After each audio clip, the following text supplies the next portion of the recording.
Bernard Laporte, c'est quelqu'un avec qui j'ai eu, on a eu quelques joutes verbales, on va dire. Moi, ce que je sais sur Bernard Laporte, c'est que le Bernard Laporte en costume, je ne le vois pas à Toulon, quoi. Le Bernard Laporte en survêtement, personne ne peut dire que c'est pas un grand entraîneur. Hier, j'étais à Marseille, mais j'ai rencontré Nicolas Canteloup. Et comme il lui ressemble beaucoup, je crois qu'il y a des gens qui ont fait la confusion dans la rue.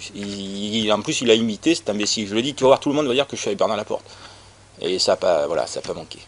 Non, j'ai dit simplement que le Laporte en survêtement est un entraîneur indiscutable, à mon sens. Voilà. Quand on a, je crois qu'il a fait 2 finales de Coupe du Monde, un titre de champion de France, il a 2 grands chelem. C'est pas le Laporte en costume. Voilà. Le Laporte en... Ah ben, il faut lui poser la question. Je crois qu'il avait dit qu'il n'entraînerait plus, c'est ça que... Voilà. Mais c'est le Laporte en survêtement, c'est pas le Laporte en costume, ça n'a rien à voir.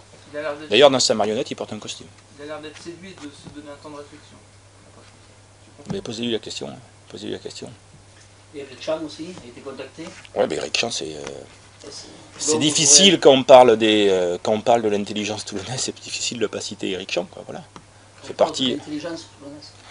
Ah, je veux dire qu'on aime ou pas, Eric Cham, il a une culture du rugby et il a un savoir-faire, il a quelque chose. Il a... Ah, ben il a fait remonter le club en top 14 avec un budget qui était assez ridicule. Moi, avec le triple du budget, j'ai eu du mal. Hein. Donc c'est pas mal quand même.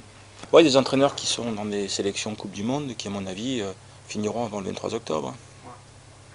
Ou alors il y aura eu d'énormes surprises.